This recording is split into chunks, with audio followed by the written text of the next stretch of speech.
ವಿರೋಧ ಪಕ್ಷಗಳು ಬರೀ ಗ್ಯಾರಂಟಿ ಯೋಜನೆ ಅಂತ ಹೇಳ್ತಾರೆ, ಆದರೆ ನೀವು ಅಭಿವೃದ್ಧಿನೂ ಮಾಡ್ತಾ ಇದ್ರಿ, ಏನು ಹೇಳ್ತೀರಿ? ಆಮೇಲೆ ವಿರೋಧ ಪಕ್ಷಗಳು, ಅದರಲ್ಲಿ ವಿಶೇಷವಾಗಿ BJP ಪಕ್ಷ ಸುಳ್ಳುಗಾರರ ಪಕ್ಷ. ಸುಳ್ಳು ಹೇಳೋದ್ರಲ್ಲಿ ಈ ಪ್ರಪಂಚದಲ್ಲೇ BJPಯವರಷ್ಟು ನಿಸ್ಸೀಮರು ಯಾರೂ ಇಲ್ಲ. ಅವರೆಲ್ಲ ಜರ್ಮನ್ನಲ್ಲಿ ಹಿಟ್ಲರ್ ಹತ್ರ ಒಬ್ಬ ಮಂತ್ರಿ ಇದ್ದ, ಗೋಬಲ್ಸ್ ಅಂತ.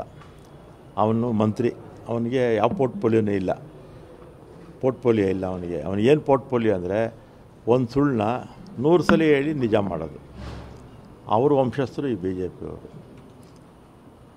ಅವ್ರ ವಂಶಸ್ಥರು. ಈಗ ನರೇಂದ್ರ ಮೋದಿಯವರು ಪ್ರಧಾನಮಂತ್ರಿ ಆದಮೇಲೆ 140 ಲಕ್ಷ ಕೋಟಿ ಸಾಲ ಮಾಡಿದ್ದಾರೆ. ಎಷ್ಟು? 140 ಲಕ್ಷ ಕೋಟಿಗಿಂತಲೂ ಹೆಚ್ಚು ಸಾಲ ಮಾಡಿದ್ದಾರೆ.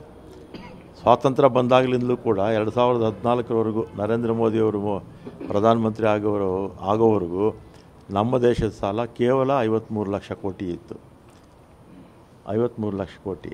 ನರೇಂದ್ರ ಮೋದಿಯವರು ಎಷ್ಟು ಮಾಡಿದ್ದಾರೆ? 140 ಲಕ್ಷ ಕೋಟಿ ಹೊಸ ಸಾಲ ಮಾಡಿದ್ದಾರೆ. ಆಮೇಲೆ ಹೇಳಿ ಕೇಳಿ ಇವತ್ತು ಜನಾಕ್ರೋಶ ಏನೋ ಕಾರ್ಯಕ್ರಮ ಹಾಕ್ಕೊಂಡು ವಿಜೇಂದ್ರ ಅವರು ಮತ್ತು ಅಶೋಕ್ ಅವರು, ನಾರಾಯಣ ಸ್ವಾಮಿ ಅವರು ಎಲ್ಲ ಬಿಡುವಾಗಿದ್ದಾರೆ. ಈಗ ವಿಪಕ್ಷದಲ್ಲಿದ್ದಾರಲ್ಲ, ಎಲ್ಲ ನೆನ್ನೆ ಮೈಸೂರಿಗೆ ಹೋಗಿ ಪ್ರತಿಭಟನೆ ಮಾಡಿದ್ದಾರೆ. ಕೇಂದ್ರ ಸರ್ಕಾರ ನೆನ್ನೆ ಏನು ಮಾಡಿದೆ? ಗ್ಯಾಸ್ ಬೆಲೆ 50 ರೂಪಾಯಿ ಜಾಸ್ತಿ ಮಾಡಿದ್ದಾರೆ. ಪೆಟ್ರೋಲ್ ಮೇಲೆ, ಡೀಸೆಲ್ ಮೇಲೆ 2 ರೂಪಾಯಿ ಸುಂಕ ಹಾಕಿದ್ದಾರೆ. ಅದನ್ನು ಯಾರಿಗೆ ಕಡಿಮೆ ಮಾಡಬೇಕಾಗಿತ್ತು? ಜನಕ್ಕೆ ಕಡಿಮೆ ಮಾಡಬೇಕಾಗಿತ್ತು.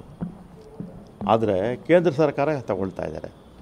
ಒಟ್ಟು ಕೇಂದ್ರ ಸರ್ಕಾರ 2011ರಿಂದ 11 ವರ್ಷದಲ್ಲಿ 36 ಲಕ್ಷ ಕೋಟಿ, ಎಷ್ಟು?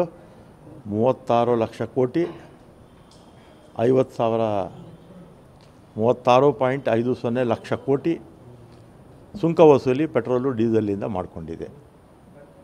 ಸುಲಿಗೆ ಮಾಡ್ತಾಯಿದೆ ಕೇಂದ್ರ ಸರ್ಕಾರ.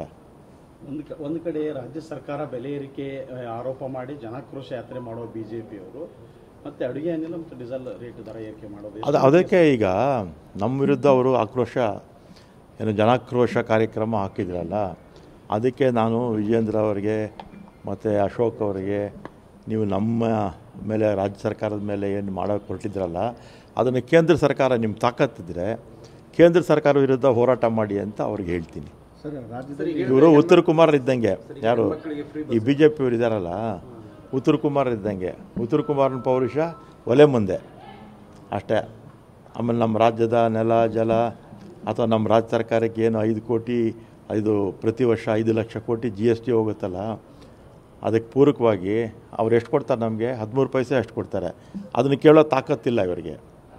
ಯಾರಿಗೆ? ನರೇಂದ್ರ ಮೋದಿ ಹತ್ರ ನಿಂತ್ಕೊಂಡು ಕೇಳೋ ಶಕ್ತಿನೇ ಇಲ್ಲ ಇವರು. MP ಗೆದ್ದಿದ್ದಾರಲ್ಲ, ಏನು ನಿಷ್ಪ್ರಯೋಜಕರು ಇವರು. ನಮ್ಮ ರಾಜ್ಯದ ಮಂತ್ರಿಗಳಾಗಿದ್ದಾರಲ್ಲ, ಅವರು ಕೂಡ ನಮ್ಮ ರಾಜ್ಯದ ಪರ ಹೋರಾಟ ಮಾಡಲ್ಲ. ಇಂಥವರು ಗೆದ್ದಿದ್ದು ನಮ್ಮ ರಾಜ್ಯದ ದುರದೃಷ್ಟ.